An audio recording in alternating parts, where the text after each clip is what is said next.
Avant le coup d'envoi, Nice occupe la deuxième place à égalité de points avec Monaco. La donne est donc simple pour les Aiglons. Il faut au moins un point face à Toulouse pour récupérer leur bien, le fauteuil de leader occupé depuis 10 journées consécutives. Les Toulousains 8e ont mis fin à une série de 5 matchs sans victoire en s'imposant face à Montpellier lors de la dernière journée et espèrent ramener quelque chose de l'Alliance Riviera où Nice a pris 23 points sur 27 possibles. C'est dire l'ampleur de la tâche des hommes de Pascal Duprat qui vont être en place jusqu'à cette 23e minute et ce long ballon de Dante pour Alassane Pléa. Ouverture du score pour l'OGC Nice sur sa première véritable occasion. Jusqu'alors, les Toulousains étaient bien en place, mais ils se font surprendre sur cette magnifique ouverture du défenseur brésilien. 9e réalisation pour Alassane Pléa, qui assure en l'absence de Mario Balotelli.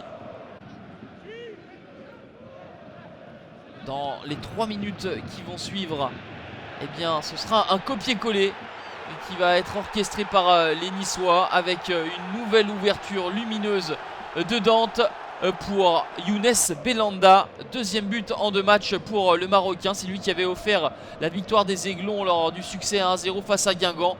Il récidive de bien belle manière. Le contrôle dans la foulée, le petit lob ajusté devant Lafont. Ça fait 2-0. Les Niçois sont à l'abri pour l'instant, eux qui avaient vu les Bastiais revenir au score lors de la dernière réception à l'Alliance Riviera.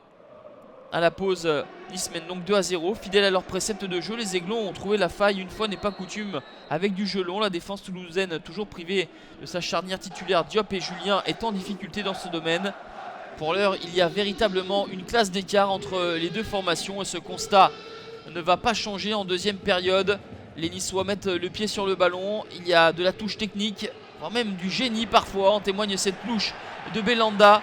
Ensuite, Pléa se bagarre. Le ballon arrive dans les pieds de Jean-Michel Seri qui porte la marque à 3-0 à la 65e minute. Jean-Michel Seri, l'Ivoirien, lui le meilleur passeur du championnat, se prête à trouver le chemin des filets. C'est son deuxième but depuis le début de la saison. Toulouse qui a battu le PSG et Monaco. C'était au Stadium, ne fait pas le poids ce soir face à Nice qui signe sa 12e victoire de la saison en 16 matchs et qui a parfaitement assuré et assumé son statut de leader. Les hommes de Lucien Favre possèdent 3 points d'avance sur Monaco et 4 sur le PSG avant de se rendre au parc lors de la prochaine journée.